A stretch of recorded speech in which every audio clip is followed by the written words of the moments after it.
It's Hanukkah. We promise to find some rays of light and reasons for optimism, talk about the year ahead, but also talk about the news, an explosive investigation on Israeli television about Sara Netanyahu. Is there any progress made regarding a hostage deal and more information on the pager operation? It's Unholy. I'm Yonit Levy in Tel Aviv.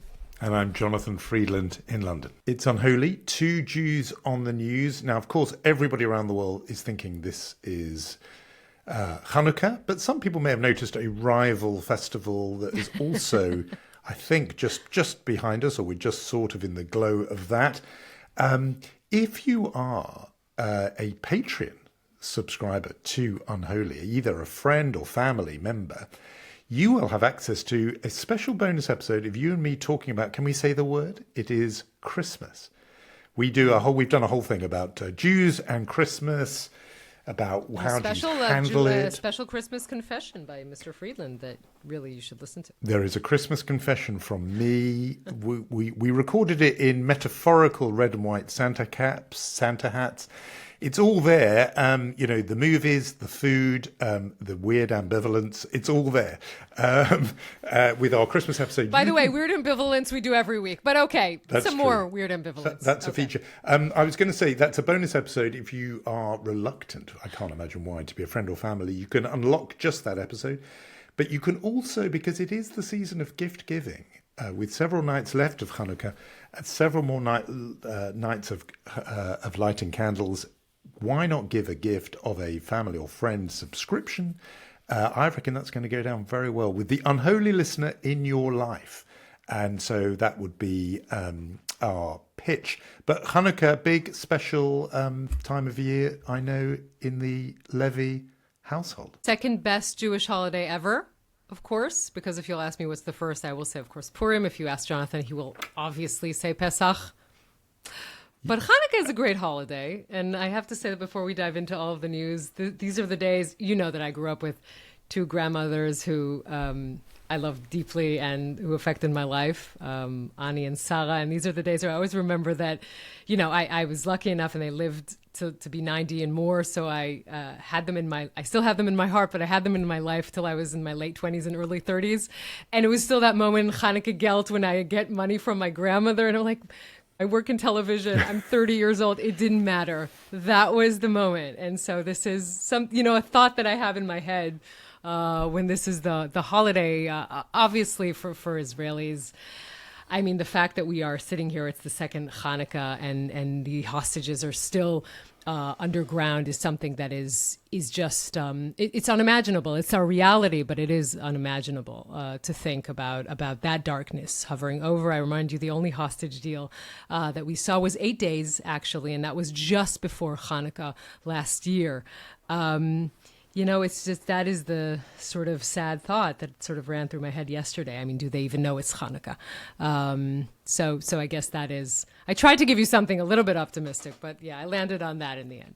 Yeah, you were so close there, but you nearly got there. For about 30 seconds. Yeah, but it's absolutely right. People definitely will be thinking of that, and it's the idea of it being the second Hanukkah in captivity. It's just an unbearable thought.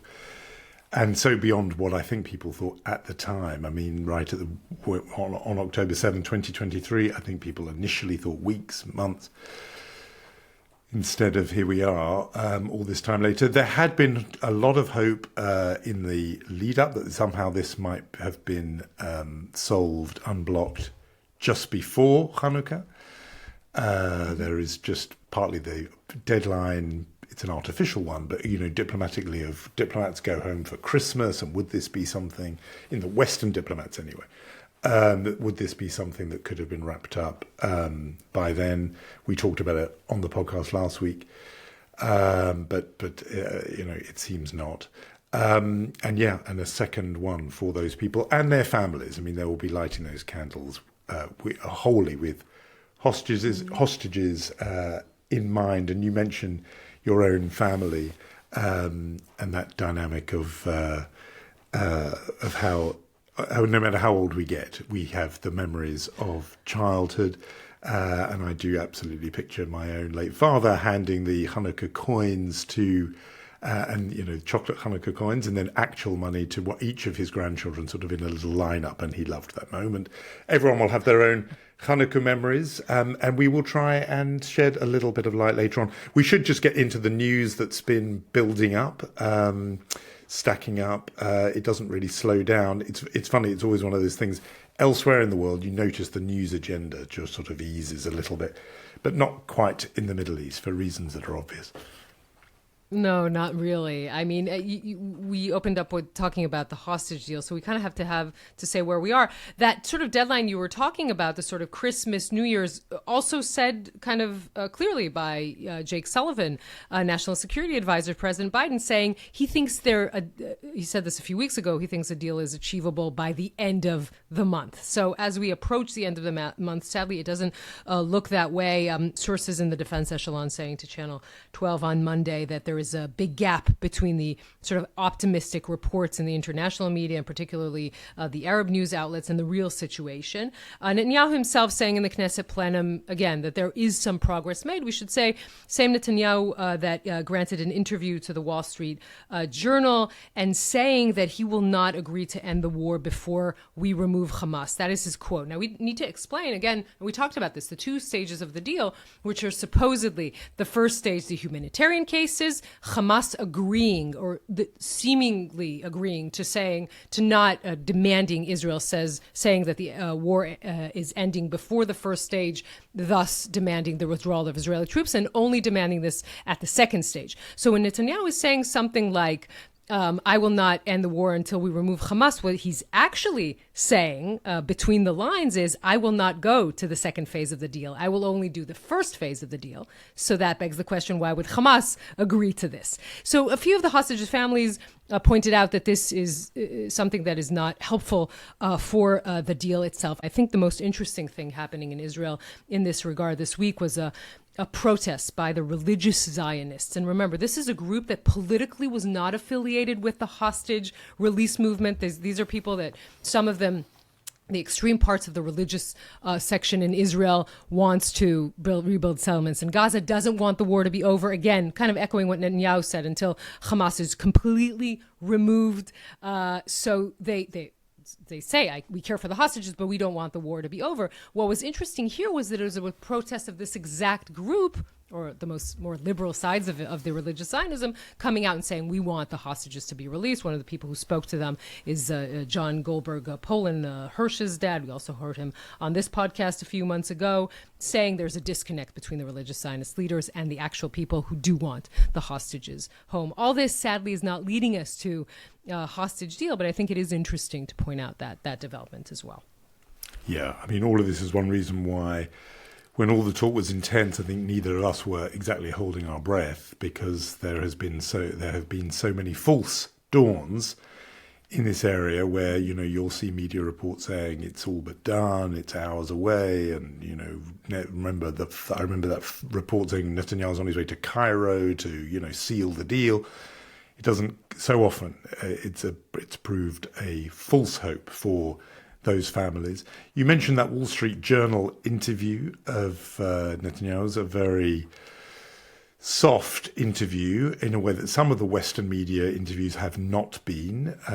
Should clarify, it was not done by as many the hard news reporters who've done really good coverage by the Wall Street Journal, but instead from a different bit of the paper, and noticeable that Netanyahu did not mention the name of a single hostage in that interview. That was not his focus. Instead, his focus was on this phrase, this slogan, total victory, which obviously, even if you don't go as far as to say that is illusory or even a delusion, even if you don't go that far, it is elastic as a term. It's a term that you can say is always just a day away. In the words of the song, tomorrow is always a day away. Total victory is always just out of reach. And it means that the person in charge gets to define it. Because if you set another goal like the return of the hostages, well, once that happens, it happens. And then it's not in your control. But Netanyahu has ensured that this is a storyline that he gets to write, because total victory can be there's always one more Hamas militant who has to be taken out, one more bomb that has to fall, and that goes to that agenda he has. I know that the protests you mentioned were for the war to come to an end, but at earlier stages of this, there have been groups whose protest, whose issue, whose demand is that the war continue.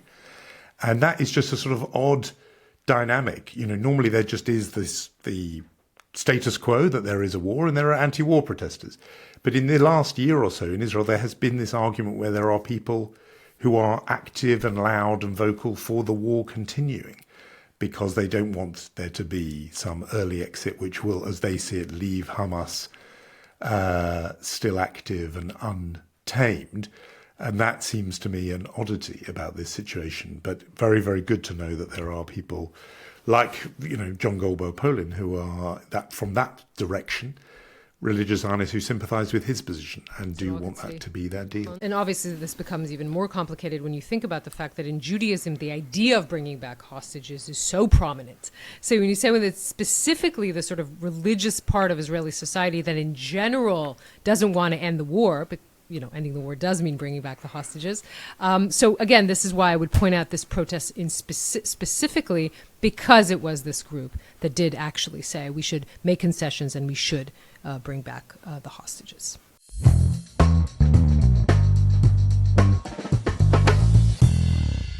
couple of weeks ago on the podcast, we were joined by Alexis Bloom, whose film The BB Files is on the shortlist for Academy Award recognition as Best Documentary Feature. It was all about the investigation into the corruption charges against Benjamin Netanyahu. Big focus in that film was the role played by Sara Netanyahu. We said at the time that Israelis couldn't see the BB Files.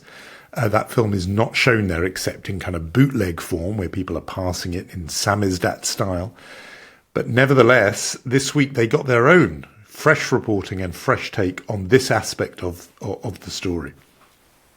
Yes, look, it was an explosive investigative story on Uvda, Israel's show spearheaded by Ilana Dayan, a good friend of the pod. This reporter on this piece was Sefi Ovadia. He's a longtime political analyst. And what Israelis essentially saw for an hour, Jonathan, was the correspondence between Sara Netanyahu, wife of the Israeli prime minister, and the head of Benjamin Netanyahu's political office, one of his closest aides, a woman named Chani Bleiweiss, to most Israelis until this aired, completely invisible. This correspondence but she was the allegedly fixer, shows, the handler just how for involved decades Sara for the Netanyahu Netanyahu was family. in smear campaigns against anyone she thought was a rival to her husband, to the extent, again, according to this report, of intimidating a witness in his corruption trial, one specific witness, Hadass Klein. And on this matter of Hadass Klein, the big news update from Thursday night is that the Attorney General, Gali Baharav Miara, has decided to open an investigation into accusations that Sara Netanyahu sought to intimidate Hadass Klein, this witness in the corruption case against her husband, against Benjamin Netanyahu. Now, what else was in the expose?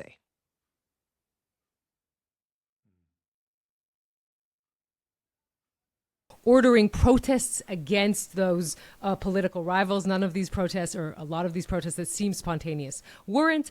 And also having this woman, Chani Bleiweiss, as the mediator or the conduit, had a very close relationship with the man who will become, and is indeed today, the police commissioner. Now, a few things to take away from this, and then I'll just give the sort of bigger picture.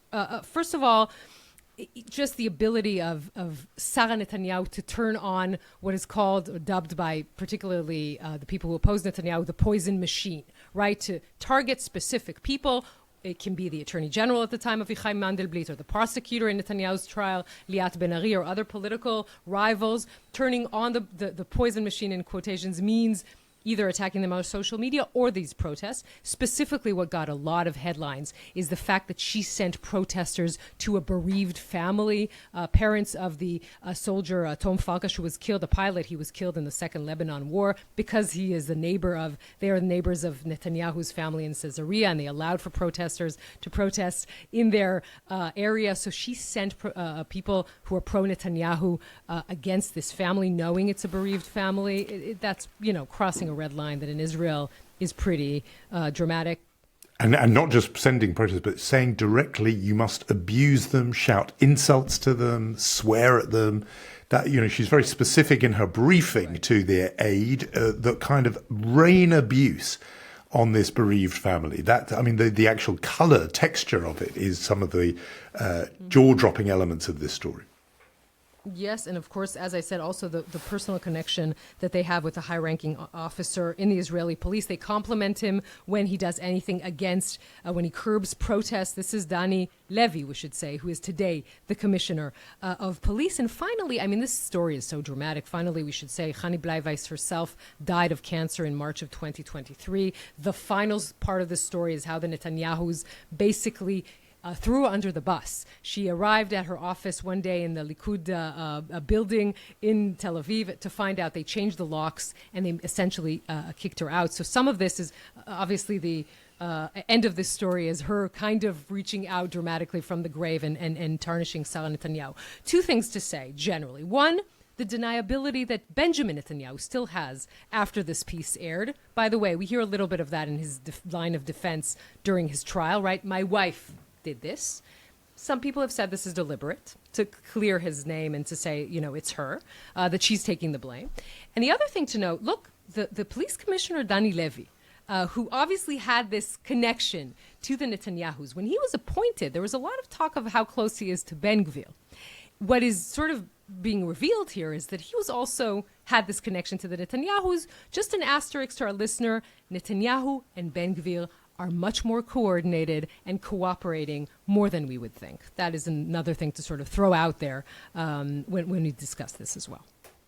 Yeah, you brought out all the key things that leapt out to me absolutely as well. I thought the Dani Levy thing is the bit that is, as it were, sort of constitutionally the most serious, I think, in all these things. The egregiously, grotesque behaviour of Sara Netanyahu, not new to people who've been following the story, but yet the details of it are new and jaw-dropping. But in terms of the actual, governance of the country, the thing that seemed to me corrupting was to have this dialogue with a man who is now, as you've said, the commissioner, head of the police in the country, who is talked of as if he's a kind of retainer of the family or an enforcer for the family. He's at one point he's quoted saying, we're happy to help or do whatever I can do. And he's praised for dealing with anti-Netanyahu protesters well in one city, and why can't he do that in the other city? And he more or less is saying, yes, ma'am, in these messages, or is reported secondhand saying these things. That to me seems as if, a line has been crossed. And often we talk about the Orbanization of Israel, that's what the threat that Netanyahu poses, where institutions which should be separate and arm's length are instead the personal property, they're the fiefdom of the long-serving ruler. That's how countries and states become corrupted, where the usual independence of institutions is not there. It is really laid bare in the case of this police commissioner. In a normal situation, I think heads would be rolling. His position would be untenable. But instead, the very poison machine that was described in the report by Uvda is then unleashed to say, this is just a whole lot of bitter, anonymous enemies of the family, and there are Likud voices who come out immediately to disparage the reporting and to shrug it off. And again, that seems to me out of the playbook of these, populist leaders who can always say, "Oh, it's the elite who are getting their revenge against us." So big news there out of that report. I thought we would just stay with media for a moment, partly because in the United States, 60 Minutes did its own piece of work on the pager attacks, dramatic attack mounted by Israel against Hezbollah fighters and members, in which people remember in, I think, early September, a series of pagers held by Hezbollah exploded. Simultaneously, it was seen as being this kind of opening shot of that escalation that led in the end to the toppling, the killing of Hassan Nasrallah, and really the debilitation of Hezbollah. 60 Minutes did a whole number on it. I mean, some of the things that we learnt about it was really just about the build-up to it and the extent to which Israel had prepared for years. I mean, this went back nearly a decade of work to ensure this attack happened, involving buying shell companies. And in the report, they said it was almost like the kind of Truman Show, where they created this fake world, which they actually were able to completely control, a fake world of suppliers and manufacturers, etc., so that Hezbollah thought they were buying from legitimate suppliers, but instead were buying actually from Israel. And they were buying these pages that had been modified and would, of course, lead to that devastating attack, which many people believe changed the course of the conflict between Israel and Hezbollah. It definitely changed the course of the conflict, and some would also say led to the weakening of the whole Shia crescent, to the extent that Bashar Assad was toppled as well. I mean, look, this was obviously an extraordinary piece of television. Obviously, the Mossad cooperated with prestigious 60 Minutes and Leslie Stahl, friend of the pod, who was on as well a few months ago. But I mean, the details are pretty incredible. I don't even think they cover the whole story, just thinking how many people in the Mossad were involved with this, as you say. I think it was more than a decade. There are a few new details coming out, right? The fact that Nasrallah himself saw some of the operatives and this happening to them in front of his eyes. By the way, leads to the question of how did he not realize he was next on the list. That just, I think, underscores that question. But other details as well. I have to say that, I mean, there are two voices in this country. This is Israel, so you're always going to have the people who think differently. I mean, there are people who are, ecstatic about this and wanted to hear as many details as possible. There are others who are claiming that this might be deleterious to Israel's defense. I don't think that Mossad would let any information out that wouldn't be something helpful for Israel. I think there was a point of saying, one of the actual Mossad agents who they described as recently retired says this in the piece, don't mess with us. I think there was also critique about some of the wording. Because if you are in the intelligence business in Israel, and you say something like, we've showed our superiority over all of the Middle East, this is one of the Mossad agents saying it in the 60 Minutes piece. This is a year and 3 months after the biggest intelligence disaster in the history of Israel. When you hear people, we had him on the podcast as well, Zohar Palti, a very former senior in the Mossad and senior official in the Mossad and senior official in the Ministry of Defense. When he talks about October 7th, he has tears in his eyes.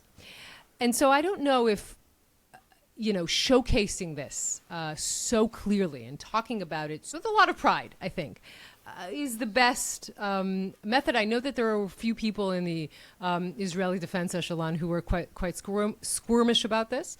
But again, we learned some things that would be great for a James Bond film and about the techniques and the real sort of work coming into this dramatic act.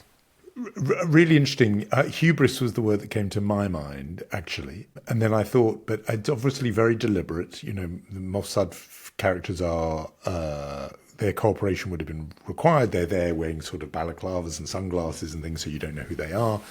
But it made me think, okay, this is very deliberate about restoring deterrence and making Israel feared again. And it's also about reputational repair, that they themselves, as an agency, will feel that their stock was radically damaged by October 7th, and they want to tell the world, including the West and America, we've still got it.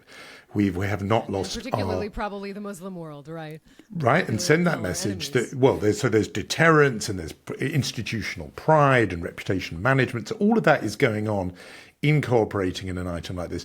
One thing that I noticed, I thought was very interesting, as if at least somebody has been aware of the moral or ethical objections some have made because the report did mention that they were designed very specifically and they went through tests to make sure that the explosives would only kill the people holding the pager, that they were designed with that in mind. And I think that to me looked like a sort of PR response to the fact, mentioning it in the report, the fact that there had been quite unexpected voices in militaries abroad who said this is wrong because when they were targeted, there would have been people around collateral damage. And there was a famous case of a Hezbollah operative who was with his child visiting the pediatrician.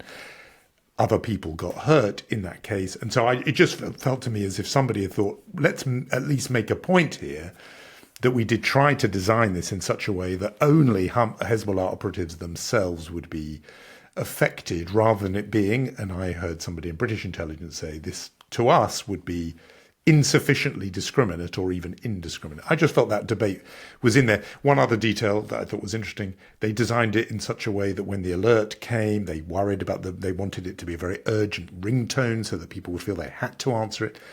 And it said there's an encrypted message. To get the message, press both these buttons. And it was done so that you would have to use both hands at the same time. They thought about, in other words, about every aspect of this.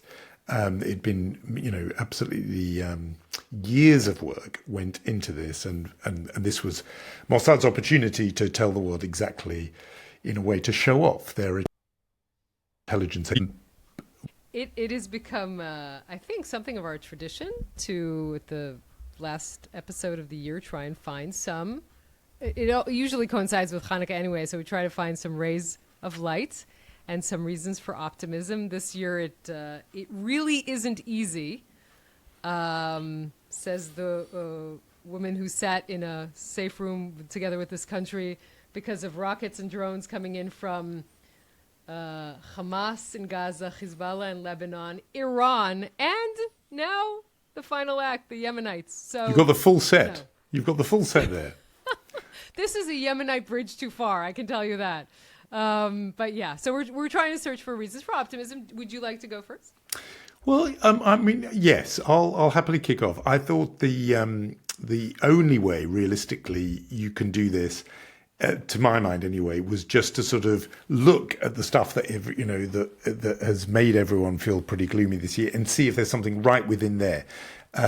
So in other words, these are ways of looking at what otherwise might appear to be a half empty glass and trying to see it as half full. So, listeners will not be surprised that I was not jumping for joy in 2024 at the re-election of Donald Trump. That's not what I wanted as the outcome in the American election, but he's there now, or he's about to be there. And is there a way of looking at that glass, to me, more than half empty, and somehow seeing it as half full? It would be this. The optimistic take I would have is that Donald Trump is a transactional guy. He believes in deal making. He's unsentimental. Brackets contrast with Joe Biden, extremely sentimentally pro-Israel, a Zionist in his kishkas, as he used to say it. That is not Donald Trump. He's a deal making guy. He sees everything as a real estate problem. He's transactional, and Benjamin Netanyahu is scared of him. And I think that was definitely not the case with Joe Biden. And he's scared of him for political reasons. It's not wholly personal. There may even be a personal bit, but it's not wholly personal. It's because he knows there's nowhere else for him to go. Netanyahu could always, with a Democrat president, go and flirt with the Republicans. Who does he go and flirt with now? So he has to do what Donald Trump wants from him. And this did happen last time Donald Trump was there, with the Abraham Accords, and Netanyahu was threatening annexation of the West Bank, and Trump said, no way, you're not doing that. We've come up with our own Trump plan. Here's what you're going to do. It may not be, too much to hope that something like that could happen again now. People have been talking about the bargain, a deal that will involve Saudi normalization, that Israel will have to pay some kind of price in terms of recognizing or allowing for, albeit limited, Palestinian self-determination in some form.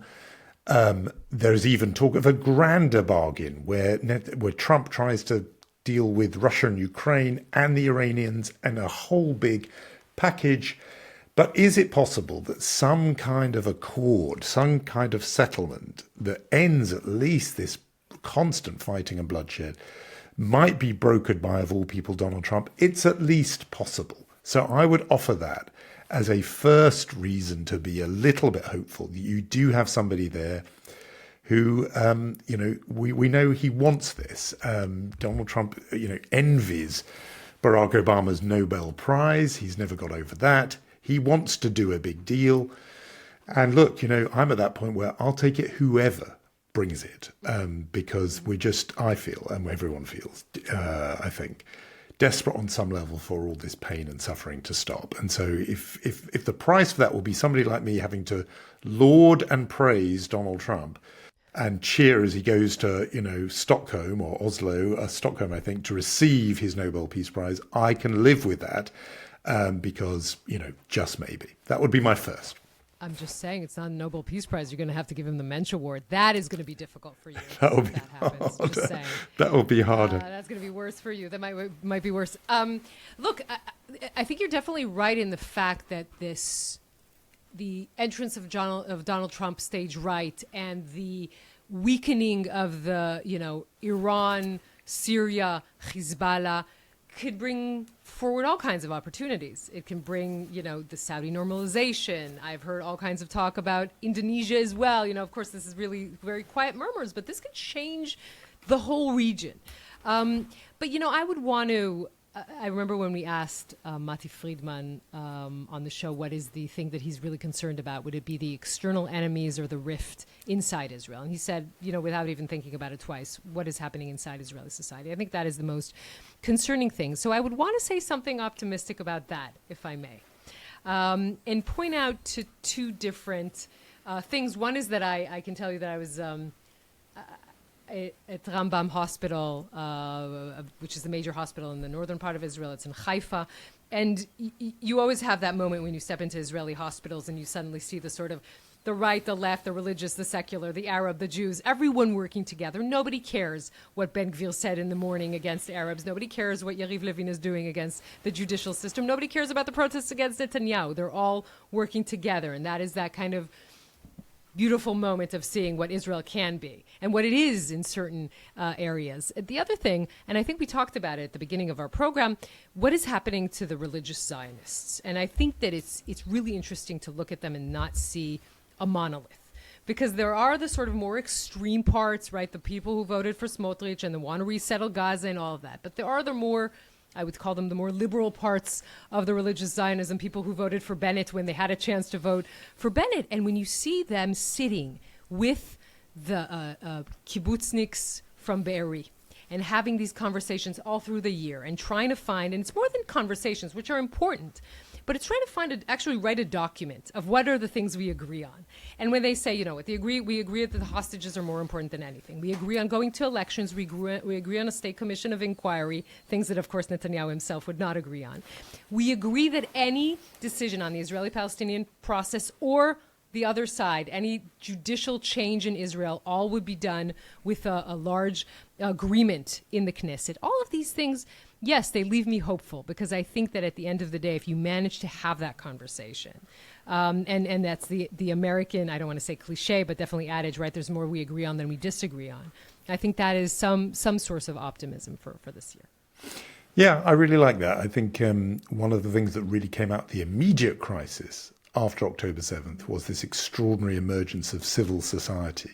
And we talked about it a lot on here, and it came out of a void. It came out of a failure that the government weren't there in that immediate period. And so much of Israeli society stepped forward, including actually people who had been the organizers of the protest movement against the judicial coup. They suddenly repurposed themselves and reassembled as a kind of civic infrastructure, sending food parcels. I remember, seeing it myself, providing up, pop-up food stations for soldiers and so on, because the state wasn't there. So out of something very a negative came a great positive there, and some of the kind of cohesion you're talking about, which has proved very resilient, is indeed encouraging. I completely agree with you about what those green shoots of possibility out of the religious world. I remember for a long time people thought it might be in the ultra-Orthodox world. The Haredim might be a group where there would be change. Instead, I think actually it's more apparent in the area of the sectors you're talking about, religious Zionism. That's really interesting and hopeful, because if we just, as it were, sort of brand them all as one monolith, then that's to write off political possibilities. You mentioned what was going to be my second ground for optimism, which is the weakening of Israel's enemies, just straightforwardly. Iran and the sort of three H's, Hamas, Hezbollah, Houthis. Well, you know very directly from personal experience, literally in the middle of the night, that the Houthis are still there and active. Hamas and Hezbollah have taken a great setback in terms of their fighting capability. One thing that I don't think was on many people's prediction lists, which is, of course, Syria and Assad, the fall of the House of Assad. I mean, in itself, a wonderful thing, a brutal, evil regime. The details of the evils of that regime are only now really emerging. Talk of, mass graves where possibly hundreds of thousands of people were buried. Their absence is in itself a good thing, but it obviously has a huge direct bearing for Israel, because Syria was this sort of passageway through which Iran was able to arm its proxies and so on. And so if in Lebanon and in Gaza. So if those elements have gone, there must be a possibility there. There's got to be something. The third thing I was just going to offer as my third reason to be cheerful is about, and again, it comes out of the some of the more depressing developments. But the people who have really shone the light on some of these challenges that Israel faces have been Israelis themselves. So I think, or for example, you mentioned it, the report by Channel 12 and Uvda on the corrosion that has gone on within the, what we must now describe as Israel's ruling family, because that's what it's like. I've talked often here. We've had journalists from there about Haaretz and the work they do. There are Israeli journalists, there are Israeli NGOs there who are doing this work. It's not only people outside. It's coming. The very hard job of scrutiny is internal. I was very heartened, for example, just to hear a speech that Yair Golan made this week. He's the leader of Israel's Labour Party. They're a small party. No one's pretending they're the main opposition. But he did the job of opposing, and he called out, this following the Uvda report, and said, I thought, a rather brilliant point to the people who are doing the Netanyahu's bidding. One day that family will be gone, and you will be held accountable for what you've done. And I was thinking there, if I was Danny Levy, the Israeli police chief, and I'm watching the fall of the house of Assad, I'm knowing that things do change. Even people who seem permanent, things do change. I'm not comparing the Assads to the Netanyahus before anyone I was going to say that. I was like, let's not compare. No, I'm just making the point that nothing is forever. That's the general point I'm making. Things do change. You don't have to say they're the same. This is your optimistic point, that nothing is forever. Nothing is forever. Nothing is forever is my first optimistic point. And within that, my optimistic point is the people who are doing the hard job of challenging are actually in Israel themselves, whether it's journalists or some politicians, it's NGOs, it's protest groups. That is, the civil society is still functioning. And it's not just that you have to turn to people outside the country to see the job of opposing and calling out and scrutiny going on. I think that is still something to hold on to. I was just struck by the fact that we were talking about the glass half empty and the glass half full. I think in Israel, I told you this once, I feel like the dichotomy is the glass is overflowing or someone stole my glass. But anyway, the point is, one more note on optimism. And you led to this beautifully, I think, about the hard work that civilians are doing and civic society. So one more note, and that is the fact that when you think of so many Israelis that have been displaced in the north and in the south, and think of the fact that the community is first and foremost the future, the children, education systems, all of the Israelis this year, educators, teachers who came to volunteer and to set up educational apparatuses for the communities that have been displaced. And you know what? Not only those, but even just the teachers here in Tel Aviv that are holding up, or in any other city in Israel, holding up normalcy, right? I mean, in this crazy year where nothing was normal, and the fact that you could still schools were closed for 2 weeks when this war began, and that was when from October 7th on for 2 weeks. Then they were open. And to think just of the fact that you have that anchor of normalcy, and the place where it's not living in a bubble. What happened to us and what is happening is discussed all the time. You can't live in a bubble if you have rockets from Yemen in the middle of the night. But just the fact that these are the people who are working very, very hard to uphold normalcy in a time where nothing is normal, I think, is just one more thing to point out about Israeli society. Yeah. Look at us! Look at us! We did a pretty good job in we bringing did. us a ray of lights, didn't we? We somehow managed. But we did.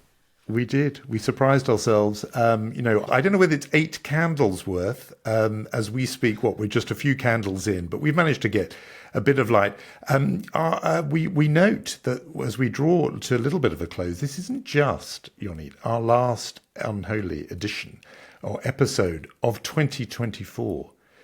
It is, Gili Remen, our ace producer, has pointed out that it is the last one of the first quarter of the 21st century. That when we gather next, it'll be 2025, which, if you count, including 2000, will be into the second quarter of this century.